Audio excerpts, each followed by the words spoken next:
नमस्कार, मी अपर्णा कुलकर्णी आणि रोजचंच काही बाही या गप्पांच्या चॅनलमध्ये तुमचं सगळ्यांचं मी पुन्हा एकदा मनापासून स्वागत करते।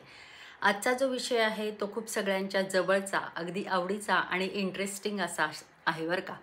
भला मेरी साड़ी से उसकी साड़ी सफ़ेद कैसे, असं जे सगळ्यांना प्रत्येकाला वाटत असतं। म्हणजे माणूस म्हटलं की तुलना आली।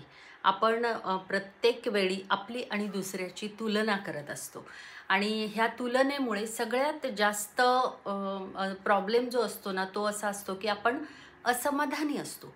ही तुलना आपण असमाधानी राहण्यासाठी कारणीभूत असते।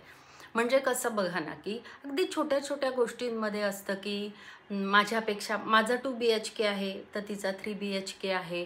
मग ही तुलना येते किंवा झोपडीत राहणाऱ्याला वाटतं की फ्लॅटमध्ये राहणारा किती समाधानी आहे, फ्लॅटमध्ये राहणाऱ्याला वाटतं की बंगल्यात राहणारा किती समाधानी आहे, गावात राहणाऱ्याला वाटतं की शहरात राहणाऱ्या लोकांची मज्जा आहे बाबा, त्यांना काय सगळं मिळतं, आम्ही किती कष्टात राहतो। शहरात राहणाऱ्यांना वाटतं गावात किती छान आहे, माणसं माणसांशी एकमेकांशी जोडलेली आहेत, इथे शहरामध्ये ती कमतरता आहे की माणसांना एकमेकांना शेजारी कोण राहतोय ते माहिती नसतं।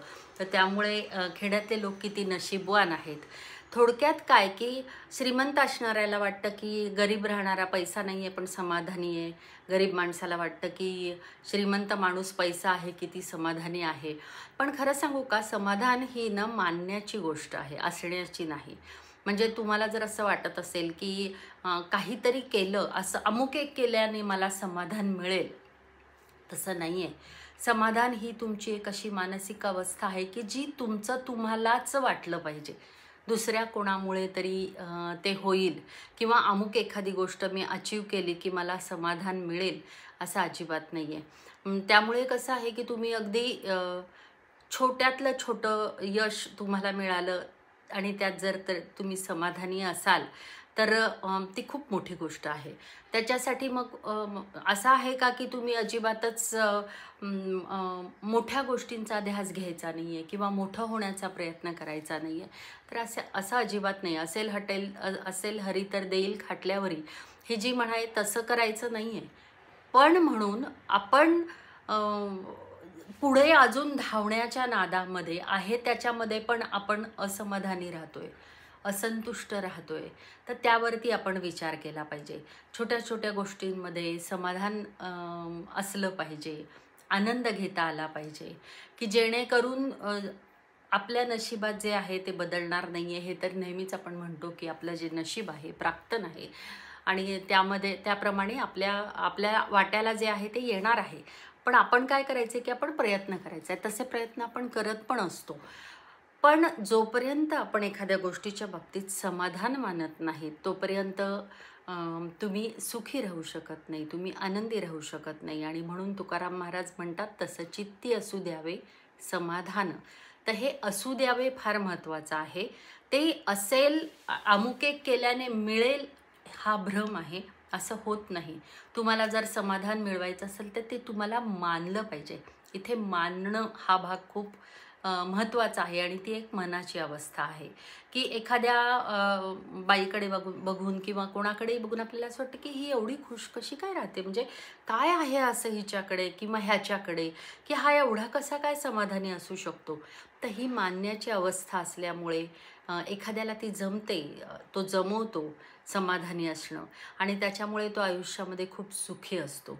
म्हणजे त्याला त्रास होत नाही का, तर तसं नाही, त्रास होतो पण समाधान असल्यामुळे तो त्रास कमी वाटतो, कमी होतो। की मला मी जेव्हा एखादी गाडी घेते तेव्हा मला असं वाटतं की 2 व्हीलर घेतली की असं वाटतं की 4 व्हीलर असायला पाहिजे माझ्याकडे। 4 व्हीलरवाला किती सुखी आहे आणि मग 4 व्हीलर घेतलं तर पुन्हा अजून पुढचं काहीतरी।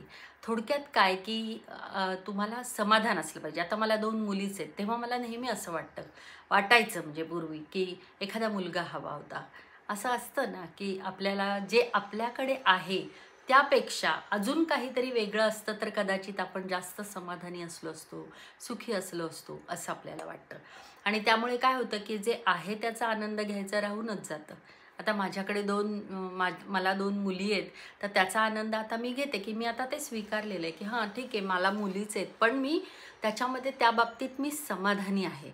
आणि हे शहाणपण येतं, हळूहळू येतं. तर ते मला जे शहाणपण आलं ते मला असं वाटलं की हे सगळ्यांना सांगायला पाहिजे. काय होतं ना की मला 2 मुली आहेत म्हणून मला मुलगा असावा असं वाटतो. 2 मुलगे आहेत त्यांना असं वाटतं की एखादी मुलगी हवी होती. आणि असंच आहे, मातीच्या घरात राहणाऱ्याला वाटतं की पक्कं घर हवं, पक्कं घर असणाऱ्याला असं वाटतं की बंगला हवा, बंगला असणार. म्हणजे ही न संपणारी गोष्ट आहे. आपण खूप डिमांडिंग असतो आणि त्याच्यामुळे ह्या गोष्टी न संपणाऱ्या आहेत. त्यामुळे काय आहे की माझ्याकडे जे आहे त्याच्यामध्ये मी समाधानी आहे. ही भावना जर आपण ठेवली तर मला असं वाटतं की जगातले निम्मे प्रॉब्लेम्स सुटतील. महत्त्वाकांक्षा असली पाहिजे, पण समाधानाचा बळी देऊन नाही असं मला वाटतं. त्यामुळे जी गोष्ट आपल्याकडे आहे त्याचा आधी आनंद साजरा करायला आपण शिकलं पाहिजे आणि नंतर ह्या महत्त्वाकांक्षा असली पाहिजे किंवा तुम्ही मोठं होण्याची स्वप्न पाहिली पाहिजेत. हे जरी असलं तरी ही बेसिक गोष्ट आहे की मला मोठं व्हायचं आहे म्हणून मी प्रयत्न करणार आहे, पण म्हणून त्याच्यासाठी आज जे माझ्याकडे आहे त्याच्या बाबतीत असमाधानी असण्याचं काही कारण नाही. माझ्याकडे आहे ते खूप छान आहे. ह्याच्यापेक्षा मला माझ्या समाधानासाठी वेगळं काहीतरी करायचं आहे, मोठं काहीतरी करायचं आहे, ज्याच्यातून मला आनंद मिळेल असं काहीतरी करायचं आहे. असं जेव्हा तुम्ही कराल त्याच्यातून तुम्हाला ॲटोमॅटिकली ते मोठेपण मिळणार आहे आणि समाधान पण मिळणार आहे. पण जे आहे त्याच्या बाबतीत कृतज्ञ असणं, समाधानी असणं आणि ही जी मनाची अवस्था आहे ती प्राप्त करण्यासाठी फार काही तुम्हाला ध्यानधारणा, अध्यात्म वगैरे ह्याच्यामध्ये शिरण्याची गरज नाही आहे. खूप साधी सोपी अगदी गोष्ट आहे की जे माझ्याकडे आहे त्याच्या बाबतीत मी समाधानी असणार आहे. म्हणजे माझ्याकडे समजा निळ्या रंगाची साडी आहे आणि माझ्याकडे पिवळी नाही आहे म्हणून मी नाखुश व्हायचं का की माझ्याकडे पिवळी नाहीच आहे? तर नाही, माझ्याकडे निळी आहे म्हणून मी खुश व्हायचं. इतकी साधी सोपी गोष्ट आहे. वाटताना सांगताना मी खूप असं सोपं सांगते, तुम्हाला असं वाटेल की खरंच हे खूप सोपं आहे, पण जेव्हा तुम्ही आचरणात आणण्याचा तो प्रयत्न कराल तेव्हा तुमच्या लक्षात येईल की मनाला सतत बजावलं पाहिजे की मी समाधानी आहे, माझ्याकडे काय कमी आहे, मी खुश आहे. म्हणजे कमी आहे ही सुद्धा खूप व्यक्तिसापेक्ष गोष्ट आहे. एखाद्याला झोपडीत सुद्धा समाधान वाटू शकतं, एखादा बंगल्यात सुद्धा समाधानी असू शकतो. आणि त्यामुळे म्हणून मी नेहमी सारखं वारंवार सांगते की समाधान ही मानण्याची गोष्ट आहे. देवाने हातीपायी धड दिलेला आहे, चांगली बुद्धी दिलेली आहे, तर त्या बाबतीत आपण समाधानी असलं पाहिजे आणि देवाचे आभार मानले पाहिजेत. देवाचे म्हणा, नियंत्याचे, ज्याच्यावर तुमची श्रद्धा आहे त्याचे तुम्ही आभार मानले पाहिजेत की मला इतकं तू सुंदर आयुष्य दिलेलं आहेस आणि हा आहे तो क्षण भरभरून जगण्याचं सामर्थ्य मला येण्यासाठी मी समाधानी असलं पाहिजे. तर त्यासाठी आजपासून आपला हा संकल्प म्हणूयात किंवा आजपासून आपण हे ठरवूयात की आधी माझ्याकडे काय काय आहे ते आपण रिकॉल करायचं आहे. काय होतं ना की इतक्या गोष्टी आपल्याकडे असतात ज्या दुसऱ्यांकडे नाही आहेत, पण त्यासुद्धा आपण नोटीस करत नाहीत ह्या तुलनेमध्ये की अमक्याकडे धमकाई माझ्याकडे नाही आहे.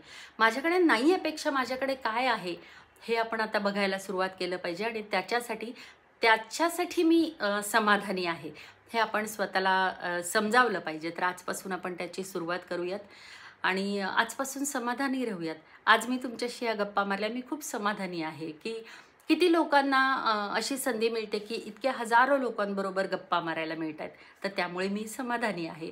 तर असं समाधान प्रत्येकाने आपापलं शोधावं आणि समाधानी राहावं. तर चॅनल सबस्क्राईब करायला विसरू नका. हा भाग कसा वाटला ते पण जरूर सांगा. पुन्हा भेटूयात, तोपर्यंत नमस्कार.